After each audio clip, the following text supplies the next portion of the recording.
Bueno.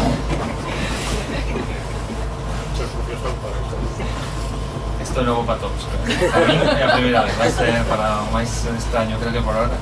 Bueno, está ben.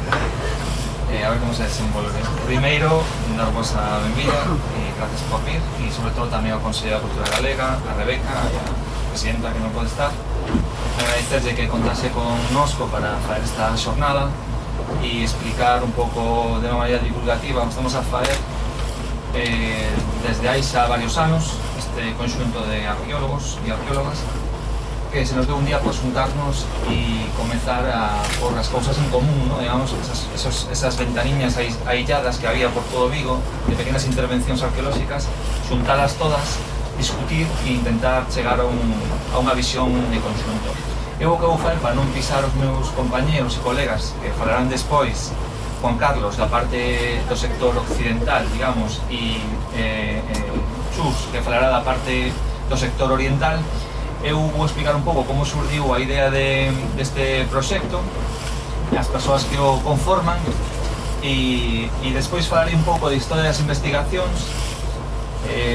Outra cousita máis, intentarei sustituir a unha colega que non pode estar, que é Rebeca Tallón, que é a parte da edafoloxía, que non pode ir, está pesada acabando a súa tese de doutoramento, por tanto non lle viña moi ben, entón vou intentar dar algúns datos da súa parte, ¿no? De parte de que les traballaron, con Cortizas e a xente da USC.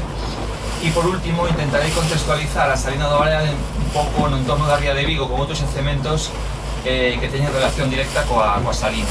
Outras salinas e sobre todo, como que vamos a ver hoxe, que a de Toralla e factorías de salga que se atopan no entorno da ría e que evidentemente teñen unha relación directa con a explotación de sal, sal para fornecer as factorías de salga de época romana que estaban producindo sal, peixe salgado, non? Bueno, por que? Bueno, isto tiña moitas animacións, creo que está aquí. Por que un proxecto sobre as salinas romanas? Ou por que nos... Bueno, porque o primeiro que temos que dicir, e aí sí que coincido con Rebeca, que falta información, sobre todo da xente, claro, que hai moitos arqueólogos, restauradores, xente ligada á arqueoloxía, que non fai falta que expliquemos que a Salina do Areal é super importante, un elemento patrimonial prácticamente único no mundo, pero posiblemente a cidadanía viguesa, a cidadanía galega non o coñece, non? E é un gran descoñecido tamén, e un gran descoñecido porque non está visible. O que vistes esa mañá, que pudestes visitar Salina, é o único que se conserva de un enorme complexo salineiro de varias hectáreas, non? E con zonas fantásticas, únicas, ¿no? Con madeiras, con canales, con elementos únicos no mundo e que foron sistemáticamente, por desgracia, destruídos, ¿vale? Para a construcción de vivendas. Entonces, posiblemente podemos falar a mellor dentro de anos dun casi dun dos atentados contra o patrimonio máis grande que pasou, que aconteceu, por lo menos desde o meu punto de vista, porque o xacemento era único, non único a nivel galego, sino único a nivel mundial. E aquí todos en esta diapositiva para exemplificalo. As salinas era moi importante no mundo antigo porque producían sal e a sal era moi demandada, sobre todo para faer esas salsas e ese pescado en salga que se exportaba masivamente por todo o mundo e que se consumía, o mundo romano, evidentemente, naquela época, e que se consumía tamén para outros usos, e se extraía de varias maneiras, es decir, no interior, por auga salgada, minas, por ignición, es decir, quentando auga salada, ou por evaporación solar, ¿no? Que son as salinas que todos máis ou menos coñecemos e nos damos unha idea situadas na costa e que funcionan desa maneira, ¿no? Pois se vedes aquí un panorama das salinas de evaporación solar, bueno, en este caso é do interior, son unhas salinas de interior, pero de época romana, é dicir, ben datadas en época romana, claramente de época romana, ¿no? Porque o problema das salinas tamén é que as salinas son unha estructura que se construe fai centos milleiros de anos e prácticamente se sigue utilizando hasta a actualidade. Entonces, podemos estar visualizando unha salina que está en explotación hoxe e é de orixen romana, pero sufriu moitas modificacións e estáse traballando no mismo sitio onde había unha salina de época incluso prerromana, Púnica, por exemplo.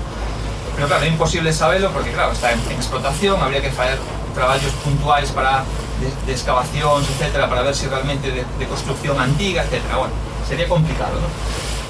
Pero sabemos que algunhas son romanas, ¿no? Esta, por exemplo, de interior, fixadevos nesa foto de arriba que é o campo salinaro romano de Interporto, perto de, digamos, de Roma, onde se coñece solo unha canle, fantástica canle de abastecemento para os acumuladores, seguramente os grandes tanques de acumulación de auga, que unha canle construída en grandes sillares e con comportas de mármore, ¿no? O sea, unha cousa impresionante, pero solo conservamos eso das salinas. Aparte, bueno, despois temos unhas construccións interiores, tipo almacéns, donde estaba o corpus salinarum, etc.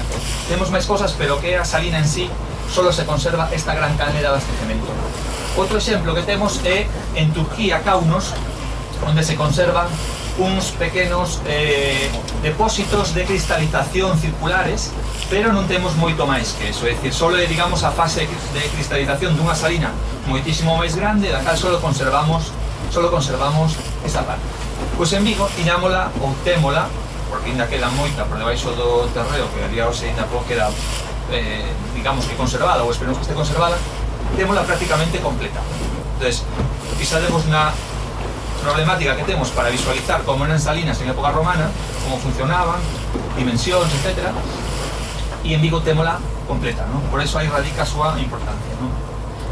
Bueno, pues así, con esa idea de intentar investigar y divulgar y publicar este elemento patrimonial tan único, xurde a partir de 2006 coa posta en marcha dun proxecto que se chama Galfis, subvencionado por a Unión Europea y albergado no Vigo, de estudar as factorías de salga, a producción de peixe salgado e sal en época romana na antigua Galaequia, non? Bueno, a min eu tiña que levar por en marcha este proxecto e unha das, evidentemente, dos aspectos que había que estudar era a salina de Vigo, porque era o momento, ¿no? E era un elemento moi importante, ¿no? Entonces, o que eu pensei é, pues, o mellor para estudar isto, en vez de ir collendo elementos isolados, esos solares que ibanse excavando nos décadas 90, década 2000, ata a actualidade, falar cos diferentes arqueólogos e arqueólogas que habían dirixido as excavacións na salina, que xa moitos deles habían publicado traballos e habían valorizado o seu traballo, como no caso de Juan Carlos, que xa daquelas xa existía a salina e xa se levaba anos aberto, e xuntarnos todos e por en marcha este proxecto. Chamámoslle proxecto porque hai que chamarlle de alguma maneira, pero realmente non é un proxecto uso, non conta con financiación, ni moito menos, sino que simplemente é unha reunión de colegas que teñemos unha inquietude de publicar este xacemento e que o faemos de alguma maneira por amor á arte, que nos juntamos co objetivo de sacar isto para diante, non? Nada máis, chamamos de proxecto porque había que chamarlle de alguna maneira, pero claro, non é un proxecto uso que conta alguna financiación externa ni nada deso, non? Cada un vai ali porque lle apetece falar, discutir, por en común os nosos datos e chegar a digamos, unha visión xeral da salina do Areal. Prácticamente se unen todos os arqueólogos e arqueólogas directores, non todos, algúns pois non quixeron participar e é normal, pero a maioría ou sobre todas, intervencións máis importantes por área están representadas neste grupo, non? Por lo tanto, se será este escenario óptimo para empezar a traballar nunha maneira conxunta na salina. Estamos falando de moitas hectáreas e moitas excavacións, non?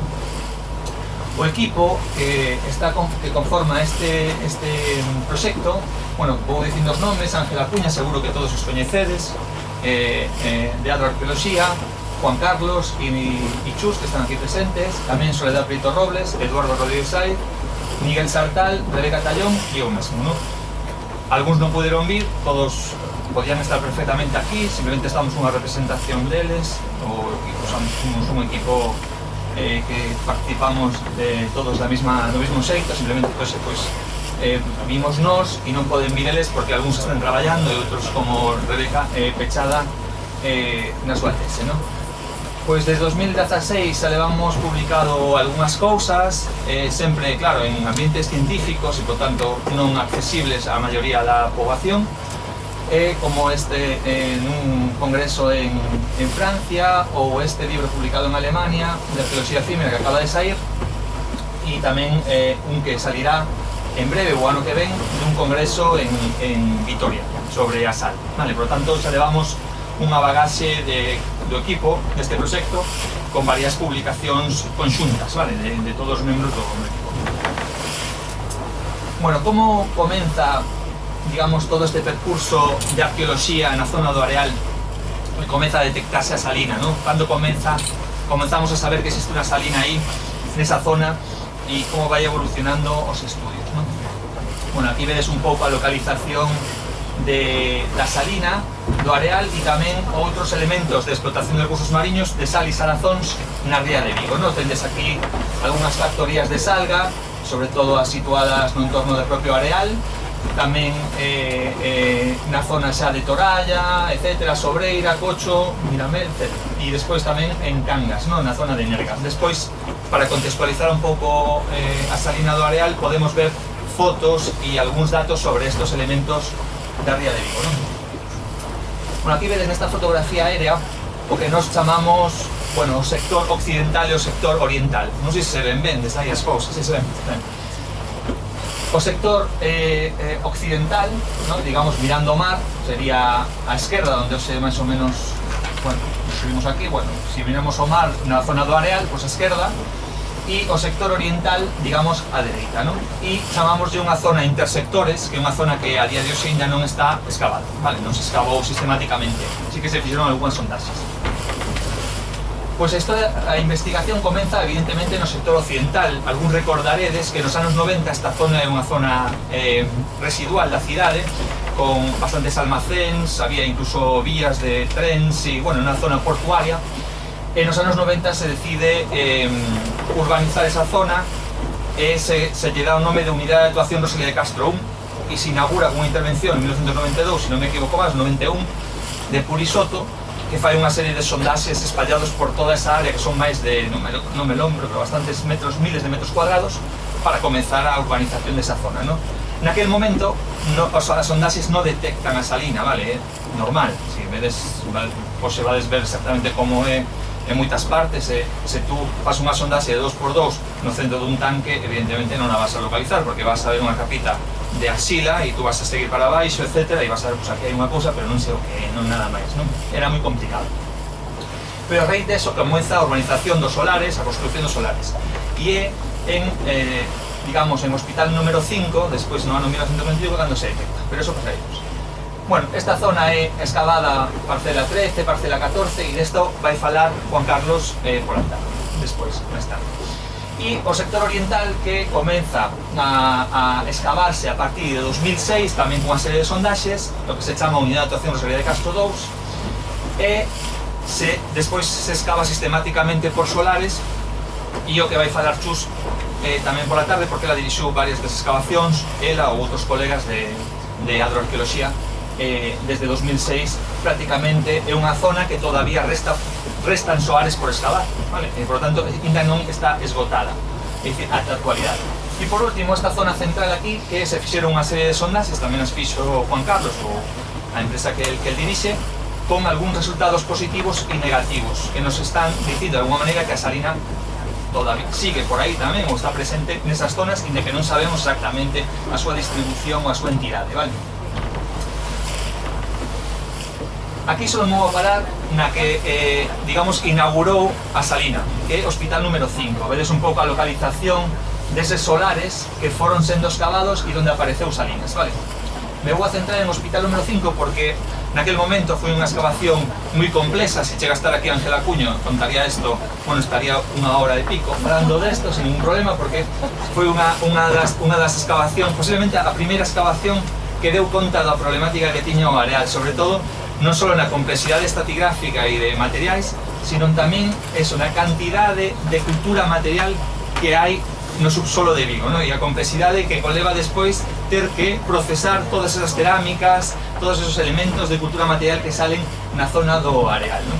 Bueno, naquel momento, eles, neste soar do Hospital número 5, da Rúa Hospital número 5, conseguiron documentar os primeiros tanques de salina, é dicir, a él debemos un pouco o mérito de decir que estos son salinas, é dicir, cuidado, porque a partir de ahora vamos a ter que ter moito ollo cando cheguemos aos niveis, porque aquí existen estas cousas tan pouco, se vos fixades, unha estructura moi sinxela, con unhas pedras fincadas e unha superficie de arxila aplanada, ¿no? Donde evidentemente se lle bota esa salmoira, estos neste caso son os cristalizadores, é dicir, é a última fase da salina, por lo tanto son unos pequenos estanques que apenas levantan 5 centímetros de altura, vale, entre a superficie de arxila e o murete de pedras, vale, é a última fase. E eles realmente, o solar estaba moi afectado por unha necrópole de incineración e inhumación que se asenta sobre as salinas, entonces por lo tanto estaba bastante destruída na maioría do solar, pero eles conseguiron individualizar unha parte aquí con esos dous tanques de cristalización. Vedes un pouco a secuencia estratigráfica, que é moi interesante, como se asentan sobre zonas dunares, vale, unha duna nesta zona, porque estamos falando de 9 hectáreas e, por lo tanto, vai variando, dependendo da zona. Temos algunhas asentadas sobre duna, outras sobre unha especie de marisma, vale, é moi complexo porque é unha área moi grande, non? Aquí neste caso estaban asentadas sobre unha duna que nivelan e empezan a por os tanques de cristalización sobre nesta zona. E este foi a intervención que pecha o sector occidental, que en 2011, partindo Areal, unha intervención dirixida por Miguel Sartal. É moi interesante tamén porque esta foi a última excavación en área antes da crise. Bueno, xa estábamos en 2011 en plena crise, pero isto foi todavía arrastrando, digamos, os permisos e o que todavía estaba en proxectado, e por lo tanto se acometeu, pero despois hai un vacío de 5, casi 6 anos sin ningún tipo de excavación en área en Vigo, despois de anos, décadas, excavando masivamente a cidade, ¿no?, por todos lados, e a construcción, sobre todo nesta área de desenvolvemento urbano, ¿no? Pois este último, e nesta zona é moi interesante, non sei se despois Juan Carlos separará, porque tiñamos moitos cristalizadores, teníamos moita zona de evaporadores e cristalizadores, pero nos faltaban os tanques grandes, onde se acumulaba auga directamente do mar mediante canles. Chus pola tarde explicará moito mellor, porque en Rosalía Oriental, no sector oriental, se ve perfectamente como está o circuito de entrada de auga por canles directamente do mar, esos grandes acumuladores, e como dai van pasando, levando auga cara aos evaporadores e cristalizadores, non?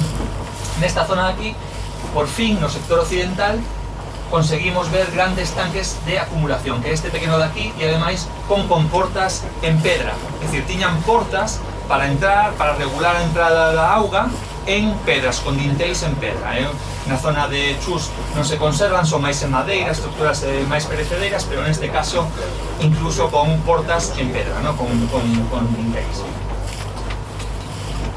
Bueno, entre sectores a vos dixen que Anta de Moura fixo algunhas intervencións para un parking fallido aquí na zona do Areal, que ainda non se construiu, pero se construirá seguramente, agora que se rematou a crise, seguramente comezarán de novo as intervencións nesta zona. E en algunhas destas sondaxes que se fixeron na rúa apareceu restos de salina. Por lo tanto, a continuidade parece asegurada desde o sector oriental hasta o sector occidental. Pero sí que hai certas áreas donde non aparecen ou non se conservan restos de salina, o que dá pé a pensar que o mellor hai entradas de auga, vale, como que estuveran nos sectores separados e houvese pequenas entradas de auga, tipo para unha parte de atrás, tipo marisma, lenguas de area. É difícil todavía hoxe reconstruir o que era a costa, a perfil da costa en esa época, pero bueno, máis ou menos vámonos vendo. E por último, bueno, que é unha hipótese, o sector oriental, que falará Chus despois, que, bueno, esta zona de aquí, que vedes parcelada, e prácticamente hoxe, estos dous que están aquí en laranxa, foi os primeiros dous soares que se excavaron en a unidade de dotación Rosalía de Castro II, despois dunha gran serie de sondaxes levadas a cabo tamén por Adro, e, bueno, que empezaron, digamos, onde se detectou a salina tamén, e se comezou a excavación sistemática dos outros solares. Creo que ahora solo queda por excavar o un destes pozos, os demais están todos excavados, e se pasades por ali, todos construídos casi, menos a rúa, que queda a rúa, etc., non? Queda algo preservado. Bueno, como non está Rebeca, tomo un pouco así os datos dela e vou falar un pouco de cando se construe e cando se abandona a salina, que eu creo que foi un dos grandes avances que fixemos o equipo do proxecto durante estos anos de traballo, non?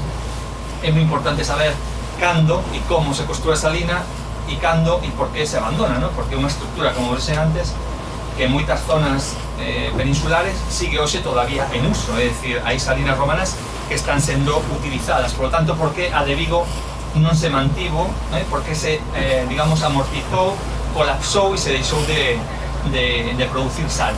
que gracias a eso a conservamos.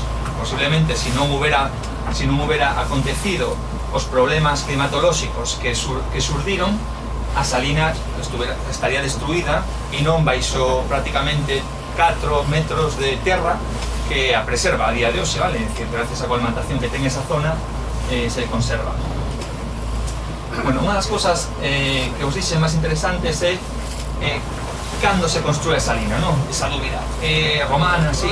Pero temos que demostrarlo, non? Temos que decirle a xente que realmente é romana. Bueno, o que fixemos entre nós e os datos que tiñamos da foloxía de Santiago con Rebeca e con Antonio Portizas, bueno, fomos atando cabos e gracias ao estudio dos materiais, bueno, aquí vedes unha secuencia estratigráfica, isto do sector oriental, e vemos o nivel de salina e debaixo unha serie de limos, unha serie de terras limosas onde asenta aí nese caso o pavimento de salina. Bueno, nos estudiamos os materiais que viñan desta zona e temos datacións de carbono 14. As datacións de carbono 14 nos falaban, nos daban, aquí vedes un pouco desta zona de aquí, 116,67, o sea, 116 antes de Cristo, 67 despois de Cristo, ou 15 a 217 despois de Cristo. Isto que supón? Claro, pois son as datacións de carbono 14 ten unha cousa boa e unha cousa mala. Unha cousa boa, pois que será unha data, está guai. E unha cousa mala que normalmente é un ar enorme e que cando nos movemos en época romana pois non nos soe servir, porque queremos unha cousa máis fina, non? Queremos saber exactamente cando se fala. O que nos levou a estudiar os contextos pre-salina, non só de aquí, sino tamén do hospital número 5, inda que aquí non teño as diapositivas, que tamén estudamos toda o paquete, digamos, de materiais que hai debaixo da salina. É moi semellante. O que vimos é unha serie de materiais importados, entre eles baixelas e ánforas, que nos datan moi ben. E nos dan unha datación fantástica. Hai como dous momentos debaixo da salina, unha de época tardo-republicana que está aquí, é dicir, do século I antes de Cristo, con importacións masivas, e despois temos unha segunda oleada de materiais xusto debaixo da salina de época altoimperial. E se vemos, nos dá, estudando todas as datacións desos materiais, estamos movéndonos nunha datación que vai entre o 50 e o 65 despois de Cristo. É dicir, somos capaces de saber que a salina se construiu entre o ano 50 e o ano 65 despois de Cristo. Vale? Sabémolo bastante ben, e o hospital número 5 nos dá o mesmo prácticamente que nos está dando esta zona de aquí. Entón xa sabemos cando se construiu, e tamén sabemos moitos datos de como se construiu, na que iso vou a deixar tamén a Chus e a Juan Carlos, que seguramente falan un pouco dos temas constructivos. Vale, cando se abandona? Bueno, aquí tuvemos moitos máis problemas, porque os niveles que están sobre a salina no sector oriental, vedes aquí todos estos niveles que cubren estes grandes acumuladores de augas primeiros, os máis grandotes, bueno, pois non tiñan materiais, vale, non ten cerámicas, están limpos. Entón, por tanto, non podemos datar ben aí. E as datacións que tiñamos de carbono 14, tiñamos poucas, pero nos daban en torno a 122, 265 despois de Cristo, é dicir, como que no século III, máis ou menos, non? Entonces, nos fomos a estudar todos os niveles que están encima dese abandono da salina. E temos unha necrópole, con estas ánforas, unha necrópole, é dicir, un cementerio onde empezan a enterrarse xa a inicios, entre finais e inicios do século IV. Finais do século IV e inicios do século V, perdón. É dicir, nese momento as salinas xa están abandonadas, vale? Porque xa están enterrándose encima, completamente encima, e xa hai unha capa de colmatación interesante na parte de cristalizadores. E máis, na parte do hospital número 5 acontece o mesmo, vale? É dicir, no outro sector, este é o sector oriental, pois no sector occidental acontece o mismo, volve a haber inhumacións e incineracións máis ou menos datadas a finais do século IV e inicios do século V, vale? Polo tanto, sabemos máis ou menos que a finais do IV a salina xa estaba abandonada, o suficiente como para estar enterrando encima, vale? Entonces, probablemente estemos rondando unha segunda mitade do século III. E iso tamén nos sirve para pensar nas causas. Con Rebeca e con outros estudos, sobre todo a costa portuguesa e ahora máis recentes, se está detectando que no século III hai un cambio climatolóxico moi potente que aumenta a pluviosidade, por lo tanto a humidade. É probable que hai un movimento de dunas, movimento posiblemente incluso unha subida ao nivel do mar, en que iso é máis complicado sabelo. e probablemente ese efecto, ese acontecemento atmosférico que chega a un punto máximo no século IV e despois volva a descender é o causante de que as salinas se teñan que abandonar. É dicir, aumenta a pluviosidade, chove moito máis, o clima é máis frío, máis húmido, e posiblemente teñamos tamén movimentos de dunas na costa, cambios de fisonomía costeira, e a duna tense que abandonar, a salina tense que abandonar. Vámoslo ver en Toralla hoxe tamén, como se ten que abandonar tamén a salina de Toralla, vale? E no mismo momento. E esta zona de aquí se convirte, según os edafólogos, nunha zona de laguna, vale? É dicir, todas esas zonas de o que eran as salinas, os tanques das salinas, se volven a humedecer, é dicir, volve a haber auga e nace outra vez vegetación e se converte nunha especie de marisma, de novo, durante bastante tempo, hasta que se retira a auga outra vez e se volve a xente, digamos, a ocupar ese territorio. E esos aportes, según os edafólogos, son de orixe continental, é dicir, sería auga doce dos regatos que baixaban e se, digamos, estancaban nesa zona. Agora, nós, esas discusións que temos entre edafólogos e arqueólogos, discutimos moito se nos inicios do abandono das salinas non hubo un acontecemento, digamos, climático máis potente. E nos referimos, e puxen para esta foto, é dicir, os arqueólogos loitamos cos edafólogos, e en esa discusión que temos cando nos reunimos, eles din, non, isto non hubo unha subida do nivel do mar, e nos decimos, pero mira, que aquí entran as olas, están entrando ao mar, están entrando violentamente ao mar dentro das salinas. E dice, nos pensamos eso. Pues, os vou explicar as dúas versións. Os arqueólogos pensamos que nun inicio hai un fenómeno atmosférico violento que pode, digamos, permitir a entrada de auga violenta dentro das salinas. E se detecta en todo este material de arrastre que aparece dentro dos tanques grandes que apoian contra a parede. Supoño que Chus despois o vai explicar moito mellor. Por lo tanto, hai esa loita entre uns e outros. Vale. Bueno, yo tengo muchísimas cosas más, así que lo voy a pasar a toda velocidad. Bueno, evidentemente hay que contextualizar a Salina do Areal na ría de Vigo. Xa vos puxen aquel mapita de factorias de Salazón e Salinas, vale? Uno dos elementos máis interesantes e que vamos a ver, e por eso podemos explicar despois cando baixemos a Salina de Toralla, vale? Solo vos decir unha cousa, estamos vendo tamén, ou vamos ver, unha parte que é de evaporadores ou cristalizadores, vale? Toda a parte de grandes acumuladores está totalmente destruída. Podemos ver ali, cando estemos, seguramente está prácticamente perto da illa, vale? Porque isto vai baixando directamente cara ao mar, son escalóns, vale, que van subindo e, por lo tanto, estamos na parte máis alta, parte de cristalización. Veremos ali con máis calma. Moi interesante, cando a vila se construe, a salina está abandonada. A salina é alto imperial, igual que a de Areal, vale? Non é tardía, como a vila se construe posteriormente. Despois, se queredes, podemos ver ali a estratigrafía e vemos perfectamente como unha cousa e outra se van superpondo. E despois as factorías de salga, vale? Por lo tanto, estas salinas tiñan que abastecer a unha importante industria salazoneira de pescado en salsas e pescado en salga, non? E na ría de Vigo posiblemente era un gran vicus, un gran núcleo exportador, productivo e exportador deste tipo de produtos para todo o mundo. Ahora sabemos, mundo romano incluído, sabemos que as ánforas galegas, as ánforas de Bueu, moitas delas saídas dos obradoiros de Bueu, da Ficrina de Bueu, do alfar de Bueu, aparecen en toda a costa atlántica, pero esas temos en Baleares, as temos en Roma, as temos en Andalucía, en Algarve, é dicir, estamos vendo que o peixe galego se exportaba desde as Rías Baixas prácticamente a todo o Mediterráneo, xa están en Roma, en Palatino, vale? Encontramos un conxunto importante de ánforas galegas que levaban peixe exportado das Rías Baixas cara a Roma, vale? Por lo tanto, se están abrindo unhas perspectivas de exportación de produtos enormes. Estas salinas abastecían esas factorías, vale, que están prácticamente por toda a costa viguesa. Seguramente era a concentración máis grande de factorías de salga de todo Galicia, en Vigo, en Bueu tamén, e na costa de Bares, na aldea bella en Bares, que hai varias factorías tamén. Aquí vedes un pouco onde se sitúan dúas desas factorías, o que nos leva a propor que posiblemente se trate de un lugar prácticamente ininterrumpido de factorías de salga, en que eso habrá que corroborar coa arqueoloxía. Esta que seguramente algún de vos coñecedes, de Praza de Compostela, que son polo menos dúas factorías de salga, non unha solo, senón dúas, que por desgracia estaba totalmente arrasada, solo quedaba en cimentación, pero nos dá para ver todos os tanques, un pouco a estructura conservada, vale? Vedes aquí algunha das fotos, vedes que está prácticamente todo, non se conservaba moi ben, solo en zonas onde se conservaba algún alzado de muro, pero bueno, nos dá perfectamente para ver as canles de desaugue e sobre todo os pilos de salga, vale? Todos esos pilos postos en L e en U.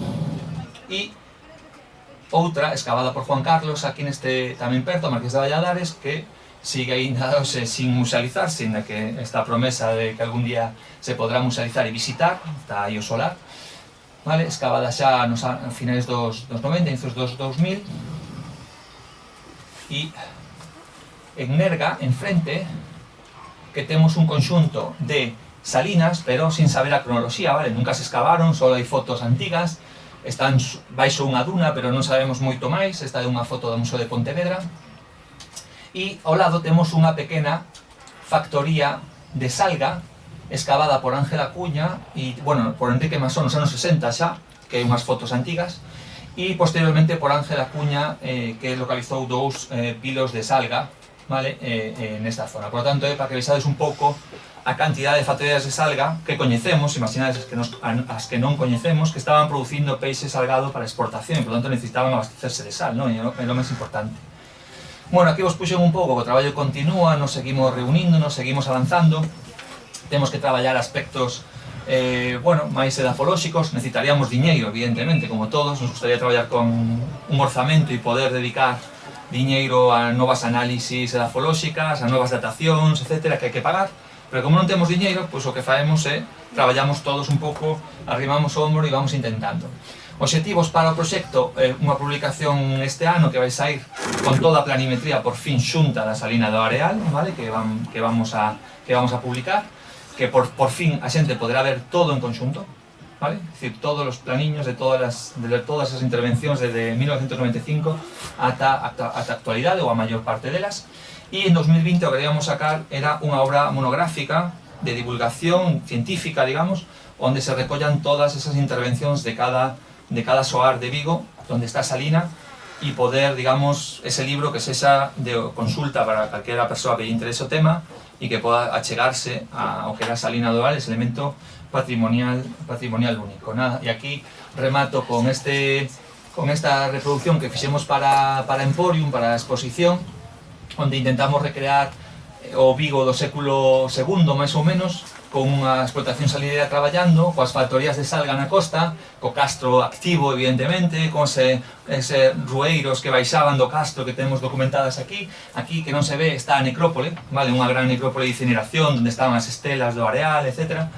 E, bueno, posiblemente un casco vello ocupado, ainda que eso é máis dubidoso, ¿no? Porque non hai excavacións que atestiguen esa presencia habitacional no casco vello, por lo tanto hai necrópoles, pero sí que sabemos que o castro estaba ocupado e habitado e funcionando no século II, e toda esta zona industrial de sal e salazóns de peixe para a exportación e para o comercio nesa zona salineira. E nada máis, gracias.